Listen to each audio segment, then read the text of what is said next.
جس سے ہم نظریں چرانا چاہتے ہیں۔ یہ سن کر رافیل کچھ لمحوں کے لیے خاموش ہو گیا۔ اسے محسوس ہوا کہ سروش بھی شاید اس گھر کی حقیقتوں سے پوری طرح ناواقف نہیں۔ دونوں کے درمیان ایک خاموشی سی چھا گئی جو عجیب طور پر بوجھل ہونے کے بجائے ایک سکون دے رہی تھی۔ سروش نے اچانک اس کی طرف دیکھ کر کہا، تم باقی سب سے مختلف ہو۔ رافیل چونک گیا اور بولا، کیسے؟ سروش نے ہلکے سے مسکرا کر کہا، تم صرف دیکھتے نہیں ہو بلکہ محسوس بھی کرتے ہو، اور یہی چیز انسان کو دوسروں سے الگ بناتی ہے۔ یہ الفاظ سن کر رافیل کے دل میں ایک نرم سی گرمی پھیل گئی، جیسے کسی نے اس کے اندر چل رہی کشمکش کو سمجھ لیا ہو۔ اسی لمحے دور سے گاڑی کی آواز سنائی دی۔ دونوں نے ایک ساتھ گیٹ کی طرف دیکھا۔ رافیل کے دل کی دھڑکن تیز ہو گئی۔ گاڑی آہستہ آہستہ اندر داخل ہوئی اور ہیڈ لائٹس کی روشنی نے کچھ لمحوں کے لیے پورا لان روشن کر دیا۔ رافیل نے بے اختیار سروش کی طرف دیکھا تو اس نے آہستہ سے کہا، کبھی کبھی سچ کو جاننے سے زیادہ مشکل اسے برداشت کرنا ہوتا ہے۔ گاڑی رک گئی اور چند لمحوں بعد دروازہ کھلنے کی آواز آئی۔ گھر کے اندر ایک بار پھر حرکت شروع ہو گئی، مگر اس بار ماحول میں پہلے جیسی سادگی نہیں تھی، بلکہ ایک انجانا سا دباؤ تھا۔ رافیل نے محسوس کیا کہ اس کے اندر کچھ بدل رہا ہے، جیسے وہ اب پہلے والا معصوم لڑکا نہیں رہا، بلکہ حالات اسے وقت سے پہلے بڑا بنا رہے ہیں۔ سروش آہستہ سے اٹھی اور جانے لگی، مگر جاتے جاتے رک کر اس نے رافیل کی طرف دیکھا اور نرم لہجے میں کہا، خود کو سنبھال کر رکھنا، ہر چیز کو دل پر لینے کی ضرورت نہیں ہوتی۔ یہ کہہ کر وہ اندر چلی گئی اور رافیل وہیں بیٹھا رہ گیا۔ اس کی نظریں اب بھی اسی دروازے پر تھیں جہاں سے کچھ دیر پہلے گاڑی اندر آئی تھی۔ اس کے دل میں سوالات بھی تھے اور ایک عجیب سی کشش بھی، جیسے وہ جاننا چاہتا ہو کہ اس دروازے کے پیچھے کیا ہو رہا ہے، مگر ساتھ ہی کہیں نہ کہیں اسے یہ احساس بھی تھا کہ کچھ راز ایسے ہوتے ہیں جنہیں جتنا کم جانا جائے اتنا ہی بہتر ہوتا ہے۔ رات گہری ہوتی جا رہی تھی اور اس کے ساتھ ساتھ اس کہانی کا رنگ بھی مزید گہرا ہوتا جا رہا تھا۔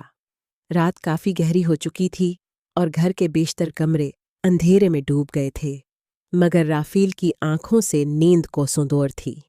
وہ اپنے بستر پر لیٹا چھت کو دیکھ رہا تھا اور اس کے ذہن میں سارا دن ایک الجھی ہوئی کہانی کی طرح گھوم رہا تھا۔ کبھی اسے پینوں کی باتیں یاد آتیں، کبھی سروش کے الفاظ، اور کبھی وہ لمحہ جب گاڑی گیٹ کے اندر داخل ہوئی تھی۔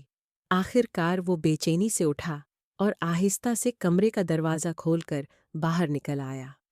راہداری میں ہلکی ہلکی روشنی تھی اور ہر طرف خاموشی چھائی ہوئی تھی۔ وہ دبے قدموں سے چلتا ہوا سیڑھیوں کی طرف بڑھا اور پھر آہستہ سے اوپر چھت پر آ گیا۔ ٹھنڈی ہوا کے جھونکے نے اس کے چہرے کو چھوا تو اسے کچھ سکون محسوس ہوا۔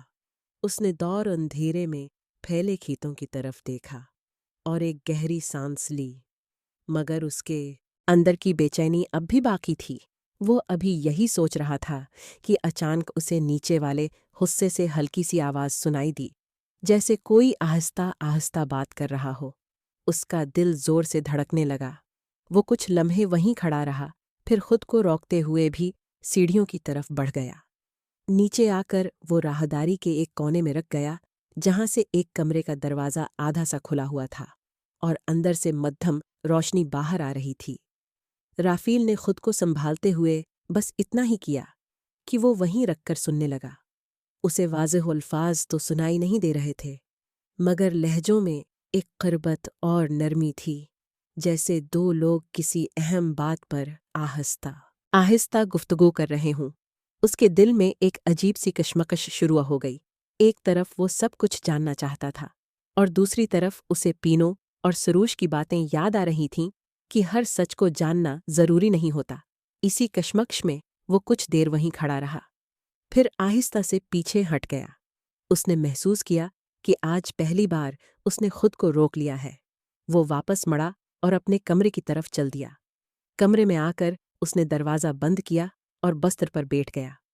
اس کے دل میں ایک عجیب سا سکون بھی تھا اور اداسی بھی، جیسے اس نے کسی بڑی بات سے خود کو دور رکھا ہو، مگر اس کی قیمت بھی ادا کی ہو۔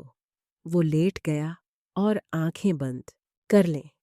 سروش کے الفاظ اس کے کانوں میں گونج رہے تھے کہ کبھی کبھی سچ کو برداشت کرنا مشکل ہوتا ہے، اور پینو کی آواز بھی جیسے کہیں قریب ہی تھی کہ اپنے آپ کو سنبھال کر رکھنا۔ رافیل نے ایک گہری سانس لی اور خود سے کہا کہ شاید یہی بہتر ہے کہ وہ جلد بازی میں کوئی قدم نہ اٹھائے، بلکہ وقت کا انتظار کرے۔ آہستہ آہستہ اس کی سانسیں معمول پر آنے لگیں اور نیند اس پر حاوی ہونے لگی، مگر اس بار اس کے خواب ویسے نہیں تھے جیسے پہلے ہوتے تھے، بلکہ ان میں دھندلی سی تصویریں تھیں، کچھ چہرے، کچھ ادھوری باتیں، اور ایک ایسا احساس جو واضح نہیں تھا۔ صبح کیا لائے گی وہ نہیں جانتا تھا، مگر ایک بات طے تھی کہ اب وہ پہلے والا رافیل نہیں رہا تھا۔